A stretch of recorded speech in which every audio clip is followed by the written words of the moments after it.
welcome to the Morgan Library. My name is Miss Lindsay, and welcome to Teen Talk Tuesday. Now, this Teen Talk, Straight On Till Morning, A Twisted Tale. This is part of a series, A Twisted Tale, of Disney stories you may have heard of, The Little Mermaid, Beauty and the Beast, Aladdin, Mulan, but this is a what if.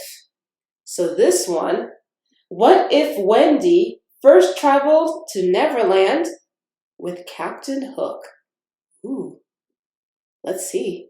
The author is Liz Braswell. A Twisted Tale. Straight on till morning.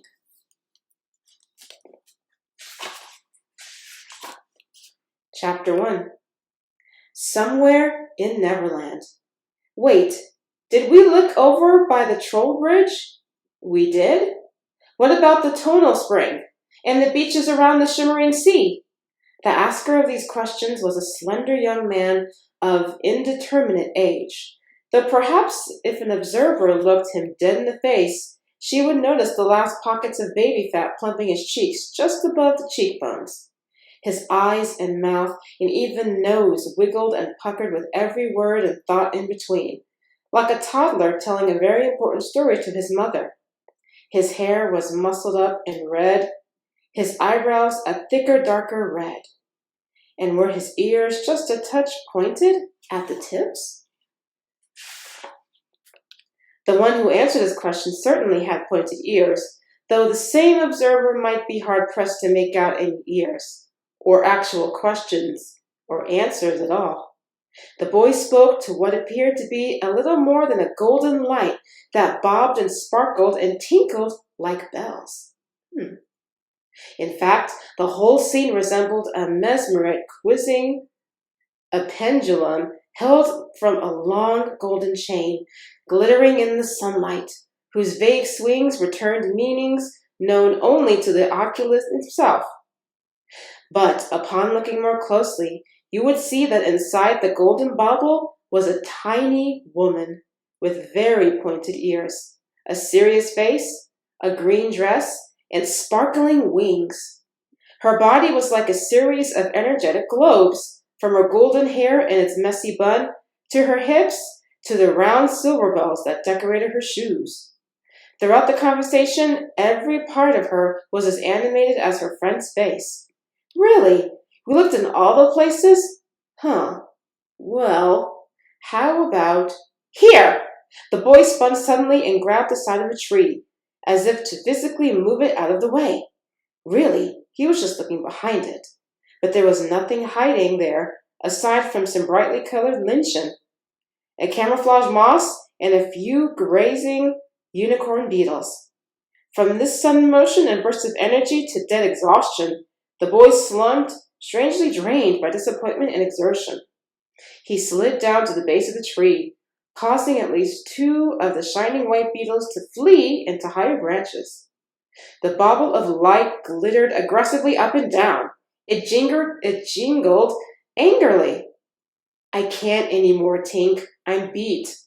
I just don't feel like it. The fairy, from that is what she was, zoomed closer, concerned. And it was when her light shone its brightest on his countenance that the most unusual detail of any of an already fey and wondrous scene became apparent. For no matter how intensely she glowed, no matter how perfectly yellow and dazzling the sun in the sky shone, neither source of light managed to produce a shadow off the boy. The bauble jingled in tones of hope. I don't know. We've looked everywhere. Twice. Tink, I just don't know where it could be. The bauble swayed quietly, pensively, almost as if the fairy within was in the rarest state of all for fairies. Deep thought, possibly bothered by something. But the boy, even in his diminished state, still kept his attention permanently fixed on himself. He did not notice. She jingled once, tentatively. Nah, I don't feel like flying. Not right now.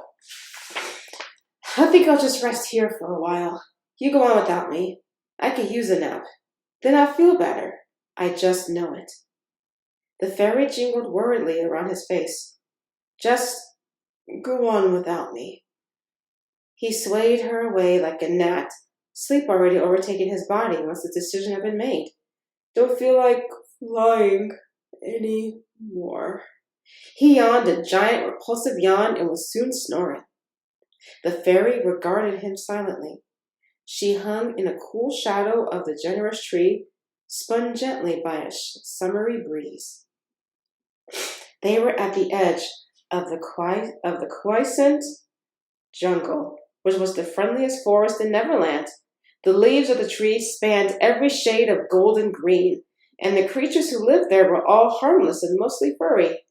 The air smelled like ripening blackberries, though it was not quite the right season, and a whisper of cool moistness hinted at a delightfully icy stream somewhere nearby. Only a fool would want to leave. Only a genius would choose to nap here. But Tinker Bell was twitchy.